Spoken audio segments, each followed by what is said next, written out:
Disjuntores. Vamos falar um pouco sobre os disjuntores. Eu tenho três tipos básicos de disjuntores para a área industrial. Eu posso ter os mini disjuntores, que é o mais conhecido de vocês. Eles podem ser colocados em painéis com barramento, com trilho. Eu tenho os disjuntores de caixa moldada, que ele tem uma capacidade de curto-circuito maior, eles têm uma robustez maior, e eles são parafusados diretamente em painéis. E eu tenho disjuntores abertos, que são disjuntores de grande potência, a partir de 800 amperes normalmente. E qualquer componente interno dele danificado eu posso substituir. Não é o caso de caixa moldada e de disjuntores. Um dano no disjuntor desse eu tenho que substituir por outro novo. Eu posso ter o meu disjuntor com elemento térmico, elemento magnético e elemento termomagnético. Tá? Com elementos térmicos, ele só funciona contra sobrecarga. É aquele funcionamento típico de um fusível. Quando ele tem um elemento magnético, ele tem um funcionamento contra sobrecarga, ele funciona com um elemento térmico através do bimetálico. Através do bimetálico, ele vai, à medida que a carga vai subindo, ele vai aquecendo e vai ocasionar o desarme do meu disjuntor. Quando eu tenho componentes apenas magnéticos, ele funciona apenas sob curto-circuito. E o mais convencional você encontrar agora disjuntores termomagnéticos, que ele funciona tanto contra sobrecarga quanto curto-circuito. No vídeo que eu passei para vocês, é mais fácil de visualizar os elementos construtivos do disjuntor. Mas principalmente o que a gente tem que pensar no disjuntor são o elemento bimetálico, que é a lâmina que atua quando você tem uma sobrecarga. Então a corrente passa por essa lâmina e à medida que a carga vai aumentando, ela vai envergando até fazer o acionamento do meu disjuntor. A bobina eletromagnética, porque numa variação muito rápida da corrente, ela vai fazer com que o meu disjuntor desarme. E por fim a câmara de extinção, que são esses componentes aqui. No momento que eu tenho a abertura do meu arco, né, graças à minha câmara de extinção, eu consigo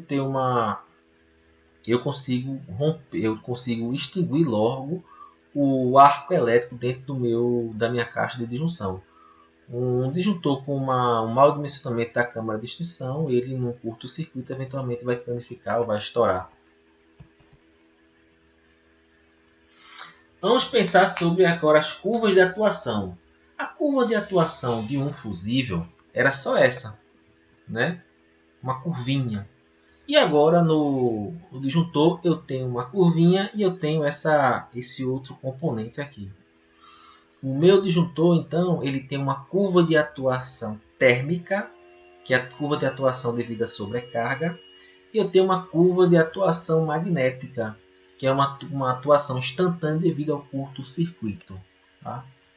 E a norma ela estabelece três tipos de curvas básicas para o meu disjuntor na atuação sobre curto-circuito. Então, eu tenho um disjuntor que é curva tipo B. Se eu tenho um disjuntor de 10 amperes curva tipo B, isso quer dizer que se chegar a 30 amperes é capaz do meu disjuntor desarmar instantaneamente, mas é garantido que se chegar a 50 amperes ele vai desarmar de maneira instantânea. Do mesmo jeito, uma curva do tipo C, que ele vai aumentar um pouquinho a corrente para poder ter o desarme instantâneo, e uma curva tipo D, que vai de 10 vezes a 20 vezes a minha corrente nominal. O que é interessante essas curvas de atuação do meu disjuntor? Porque você sabe que para o mesmo nível de curto-circuito, um vai atuar mais rápido do que o outro. A curva tipo B, né, bem destacada aqui, ela é normalmente utilizada para alimentação de componentes resistivos, lâmpadas incandescentes, chuveiros, aquecedores, né, ou de uso geral. A gente usa mais a curva tipo C quando eu tenho algum componente que tem picos de corrente no momento da ligação, como motores, ar-condicionado. Então pode ser que na partida dele eu tenha que dar um tempinho maior para que ele acione. Então eu uso um componente com uma curva tipo C.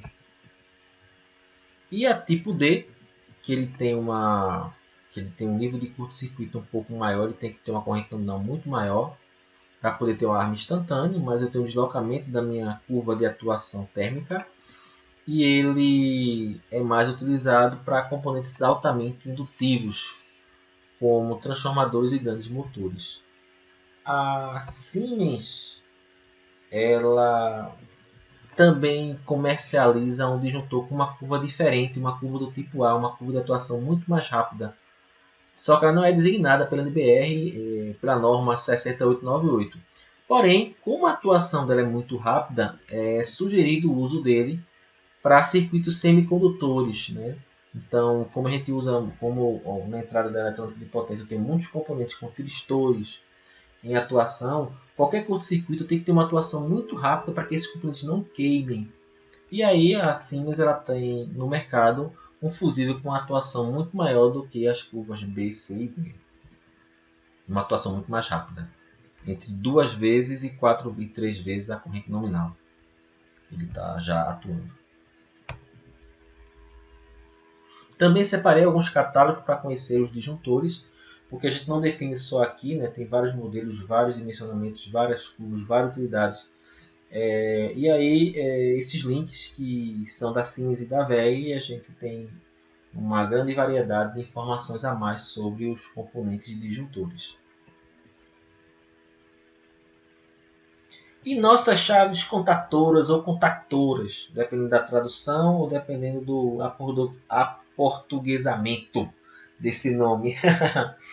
Nosso contator, eu espero que vocês tenham visto o vídeo institucional que eu passei para ilustrar as chaves contatoras. A carinha dela é normalmente essa. E olha a representação da minha chave contatora. No nosso diagrama unifilar de comando e partida dos motores, nós estávamos representando a A1 e a A2 como as bobinas da minha chave contatora. Olha aqui, o A1 e olha aqui o A2 está representada no meu diagrama.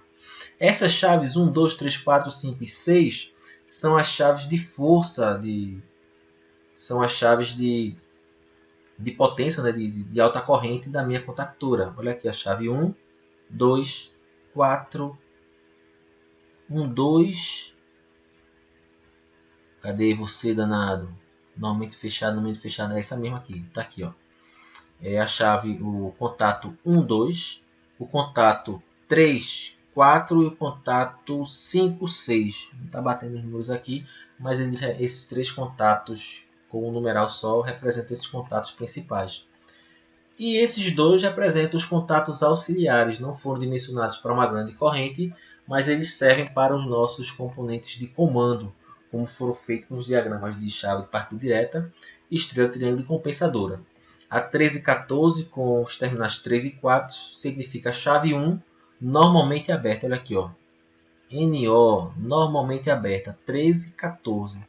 E o terminal 21 e 22 são os terminais da chave normalmente fechada. Olha aqui, ó. 21 22. Então, o meu contator desligado, sem estar energizado, esse componente é uma chave fechada, esse componente é uma chave aberta. E todos os outros componentes são... não está batendo esse disjuntor, esse contator com essa chave principal. Ele está identificando como normalmente fechadas essas contatoras. Então aqui seriam chaves fechadas. Mas, só para esclarecer a diferença dessa indicação NC com a indicação NO. Isso aqui está normalmente aberto, isso aqui nesse contator é uma chave normalmente fechada. Quando você energiza a contatora, ela vai abrir esses terminais todinhos.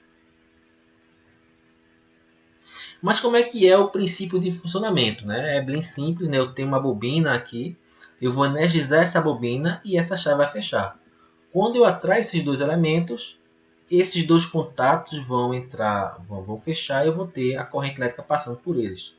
Nesse sistema aqui, normalmente fechado, provavelmente essas chaves estão fechadas e quando eu ligo a contatora, ela abre. E esses terminais são exatamente os terminais das minhas chavezinhas auxiliares. Quando eu energizo, eu fecho a minha contactora. Só por curiosidade, estão vendo essa bobinazinha aqui, ó, fechadinha aqui?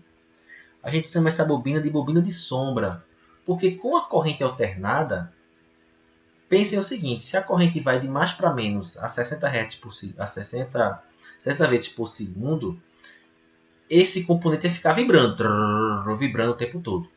Para impedir que esse componente fique vibrando por conta da corrente alternada, se coloca uma bobinazinha dessa, que é uma bobina de sombra, que ela promove um deslocamento, um pequeno deslocamento do fluxo do campo magnético, na qual, no momento em que a minha corrente elétrica passa pelo instante de zero, ele não descola esses dois componentes. Só para que essa chavezinha não fique vibrando. Isso é só por curiosidade. Isso é chamado de bobina de sombra. E além da nossa chave contactora, né, eu tenho também um outro componente que é o meu relé térmico de sobrecarga. Para que serve o meu relé térmico de sobrecarga? Ele vai acompanhar a corrente que está chegando, a corrente que está passando pelo meu motor. E no momento em que eu tiver uma sobrecarga do meu motor, dentro dele eu tenho um elemento bimetálico, onde com o tempo na sobrecarga ele vai aquecendo, até o ponto dele desarmar esse meu componente. Então na minha chave, no meu relé térmico, eu vou ter dois terminais, olha aqueles identificados, olhem. Normalmente fechado, entrada e saída, normalmente aberto, normalmente fechado, entrada e saída, normalmente aberto, entrada e saída. Quando esse meu relé atuar, essa chave que está aberta vai fechar e essa chave que está fechada vai abrir. E esse componente a gente utilizou no nosso diagrama unifilar, na qual se eu tivesse algum problema no motor, ele ia abrir a minha alimentação do meu sistema de comando. Em todas as máquinas a gente usou esse terminal aqui, 9596. E como é que ele funciona? Ele funciona como se fosse um fusível, né? Ele tem uma curva de fusível, mas é um elemento térmico. À medida que você aumenta a corrente que está passando por ele, você vai fazer com que ele desarme mais rápido. E essa regulagem da corrente é feita por esse componente aqui, olha. Você com a chavezinha você vai regulando o meu relé térmico para que ele fique dimensionado de acordo com a corrente máxima que você quer que ele passe. Então eu tenho uma corrente nominal de 10 amperes. Aqui é o produto vezes a minha corrente que você quer que passe. Então em 10 amperes ele vai atuar em até 6 minutos. Em 50 amperes ele vai atuar em até 5 segundos. E a gente vai regulando a curva de atuação do meu relé. Ele apresenta normalmente em duas curvas, uma para falta de fase e a outra uma situação que eu tenha as três fases em simetria, né? As três fases perfeitamente equilibradas. A pior situação seria a curva com a falta de uma fase.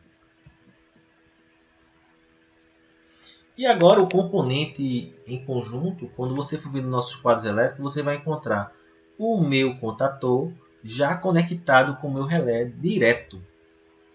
Olha aqui os terminais do meu relé térmico. Eu posso conectar os meus terminais diretamente na minha chave contatora e depois da minha chave contatora eu vou alimentar o meu motor. O meu esqueminha de partida direta eu teria a representação da minha chave contatora, está aqui, os três terminais dela. E a representação do meu relé térmico está aqui abaixo, seria essa representação da minha partida direta.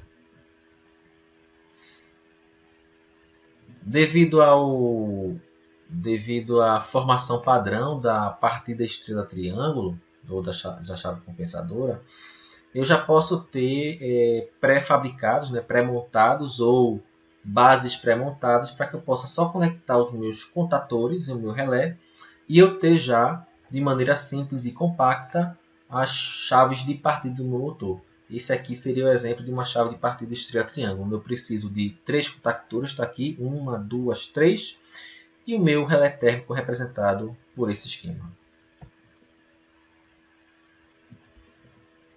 Tenho 3 catálogos que eles resumem tudo. E